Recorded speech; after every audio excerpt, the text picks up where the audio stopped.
Rachel, Minister, let's just, for those who are not familiar with the term spiking, could you just tell us how you define it? Yeah, thanks for having me on again, Gloria. Good to see you. So spiking is an absolutely awful crime, and it really covers the issue of people having their drink spiked, something introduced in a drink when they're out in a bar or a nightclub, and also this newer phenomenon of needle spiking, which is particularly worrying. It's where apparently, and we have seen instances of this, some people are actually injected by a needle while they're out, obviously against their will. So it covers both of these crimes. Have any idea of how often it's happening and where it's happening and who it's happening to? Yeah, so obviously drink spiking is something it's been taking place for some time, but the needle spiking is something that we have paid particularly close attention to because it was a new and particularly frightening, I think, form of crime. We saw a lot of this when we had the lockdown easing and when we had sort of students going back to university and in those areas where there's a thriving nighttime economy, so bars, pubs and clubs, etc. We did immediately stand up a sort of Home Office response. We made sure that the police were responding to it, that they were gathering data, that victims knew where to go, because obviously our concern was, yes, this is a new phenomenon. We wanted to know as much as possible about it so that we could have the right response, so that people could actually go out and be safe and not be worried about having something as horrific as a needle spike attack happen to them. And when victims go to the police or to the nightclub owners, that the report refers to victim blaming in some instances. Just explain that. Well, I mean, look, can I say, first of all, I think the report is a really good report, and it does go through a number of the areas that are important and actually the government is working on. And I want to be clear, victim blaming is completely wrong. And in the discussions that I have had with my colleagues across Department of Health and across policing as well, we've been very clear that it doesn't matter if you've had a drink or several drinks. That's what people do when they go on a night out.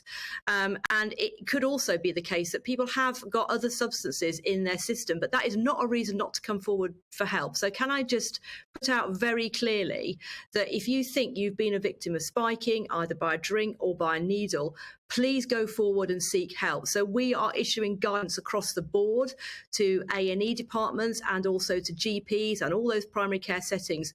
If you're worried about something that's happened to you or a friend, please go forward and get help. And we're working really hard to make sure that all the healthcare professionals and policing colleagues know what they should do if a victim comes forward.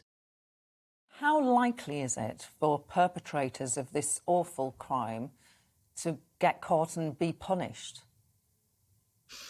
Well, they need to be, and we're very clear about that. There are criminal offences that actually cover this, and some of them can attract sentences for as long as life. We have got a number of investigations ongoing. We are determined to bear down on this. My message is that if you think you can get away with this, then you're wrong. We will come after you. It's not right that perpetrators can go around and create a climate of fear. I mean, the reasons for doing this, I mean, it's been reported that people are just doing this because they think it's a laugh or it's funny. It's completely wrong. You need to stop and law enforcement will be after you. And do we need a specific law on spiking? I've spoken in the past with your colleague, Richard Graham, who has been trying to make this a specific law. It's sort of remarkable that it isn't really.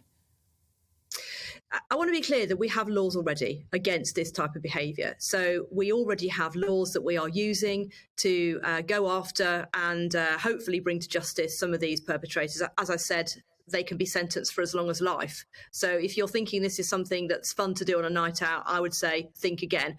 But having said that, it is important that we've got the right laws. We're doing a very comprehensive review of our legal framework across all of our criminal justice system. And what we've said, we've been very clear that if we do need to legislate and make this a specific offence, then we'll do that. But I want to be clear that we have the laws to prosecute people already. And if there are particular venues, particular nightclubs, which really seem to be having a bad record on spiking, should their licence be under threat? Yeah, absolutely. And local authorities already have the powers to do that. So part of the work I'm doing is working with my colleagues in local government and just sending out that message to local authorities. You have the powers. You can go and close venues down if they're not taking the appropriate action to keep people safe.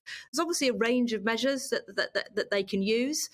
They can require venues to put in additional security, for example. This is all part of the powers that they have.